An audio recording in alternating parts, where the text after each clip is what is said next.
Hello everyone, welcome to my channel that is target UGC NET. So आज का जो हमारा टॉपिक है वो है थ्योरीज और अप्रोचेस ऑफ लेबर वेलफेयर। तो चलिए स्टार्ट करते हैं। सबसे पहले जो हमारी थ्योरी है वो है policy theory.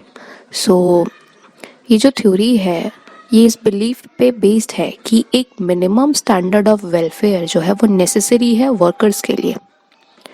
So the assumption on which the theory is based without compulsion, supervision and fear of punishment। तो ये थ्योरी ये एज्यूम करती है कि बिना किसी कंपल्शन के, सुपरविजन के और फियर ऑफ पनिशमेंट के no employer will provide even the barest minimum of welfare facilities. यानी बिना किसी कंपल्शन के, सुपरविजन के और फियर ऑफ पनिशमेंट के कोई भी एम्प्लॉयर जो है ना मिनिमम से मिनिमम वेलफेयर फैसिलिटीज भी किसी वर्कर्स को नहीं प्रोवाइड करेगा।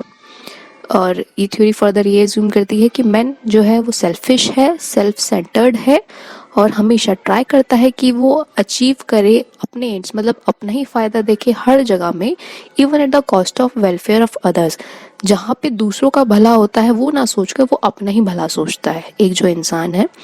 तो इसकी वजह से the state has therefore to step in, मतलब स्टेट को अब पार्टिसिपेट करना ही पड़ेगा ताकि प्रिवेंट कर सके exploitation by enacting stiff laws. मतलब स्टेट ऐसे स्ट्रॉन्ग लॉज बनाए to coerce industrialist into offering a minimum standard of welfare to their workers. मतलब स्टेट को ऐसे स्ट्रिक्ट लॉज बनाने ही चाहिए जिसकी वजह से क्या होगा कि हर एक इंडस्ट्रियलिस्ट को एक मिनिमम स्टैंडर्ड ऑफ वेलफेयर अपने वर्कर्स को देना ही पड़ेगा। फिर आती है रिलीजियस थ्योरी। सो रिलीजियस थ्योरी जो है इसके दो पार्ट्स होते हैं। पहला आता है इन्वेस्टमेंट पार्ट और दूसरा होता है हमारा एटॉनमेंट पार्ट। सो इन्वेस्टमेंट पार्ट जो है रिलीजन थ्योरी का वो ये कहता है कि फ्रूट्स ऑफ टुडेज डीड्स, मतलब आज के किए हुए अच्छे काम विल बी रीप टुमारो, वो कल आगे जाके तुम्हारे लिए अच्छा ही करेंगे। मतलब अगर आज तुम अच्छा करोगे तो आगे जाके तुम्हारे साथ भी अच्छा होगा। तो कोई भी एक्शन चाहे वो अच्छा है या बुरा है उसको हमें ट्रीट करना चाहिए एक इन्वेस्टमेंट की तरह। और जो एटॉनमेंट एस्पेक्ट है रिलीजन थ्योरी का वो ये कहता है कि जो प्रेजेंट डिसेबिलिटीज़ है पर्सन की, मतलब जो अभी की परेशानी इंसान झेल रहा है, these are the result of the sins committed by him her previously. मतलब ये जो परेशानियाँ आज की झेल रहा है वो उसके पहले के किए हुए जो गलत काम होंगे वो सब उनका नतीजा है। तो he she should undertake to do good deeds now to atone और कंपनसेट फॉर हिज सिंस। मतलब अब उस पर्सन को क्या करना चाहिए, अच्छे काम करने चाहिए ताकि जो पहले के बुरे हुए काम हैं उनको वो कंपनसेट कर सके।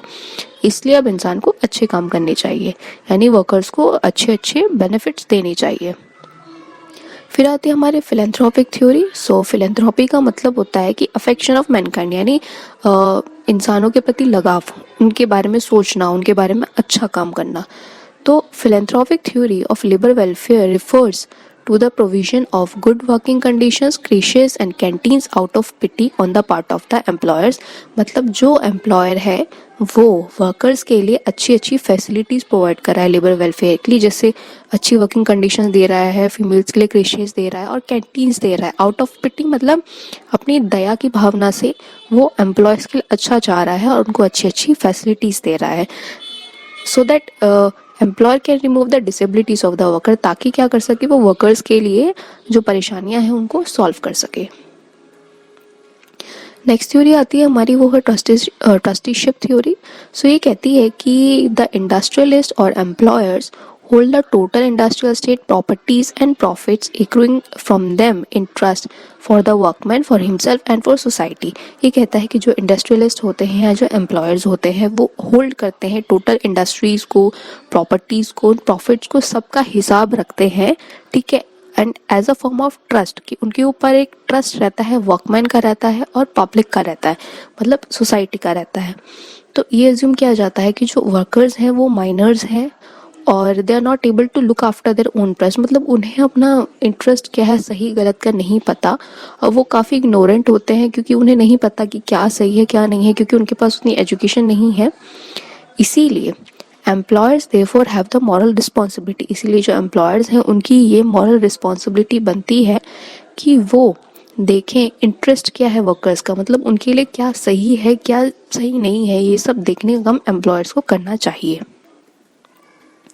नेक्स्ट आती है हमारी प्लेकेटिंग थ्योरी। प्लेकेटिंग थ्योरी कहती है कि as labour groups are becoming better organised and are becoming demanding and militant, कि जैसे जैसे आजकल जो लेबर है वो काफ़ी ऑर्गेनाइज होती जा रही है, उसे पता है क्या करना है क्या नहीं करना है, और आजकल डिमांडिंग एंड मिलिटेंट, डिमांडिंग मतलब अपनी नीड्स के बारे में जानती है, मिलिटेंट मतलब रिबल कर सकती है यानी उनके अपोज कर सकती है एम्प्लॉयर का, and they are becoming more conscious of their rights and privileges, और उन्हें पता है कि आज के टाइम पे उनके क्या राइट्स हैं, उनको क्या क्या बेनिफिट मिलने चाहिए। तो इस वजह से जो उनकी डिमांड है हायर वेजेस की और बेटर स्टैंडर्ड्स को लेके काम के प्रति, वो अब इंक्रीज होती जा रही है।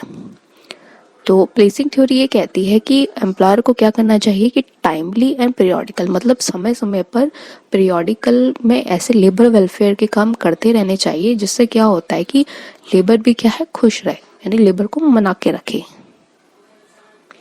नेक्स्ट थ्योरी आती है पब्लिक रिलेशंस थ्योरी।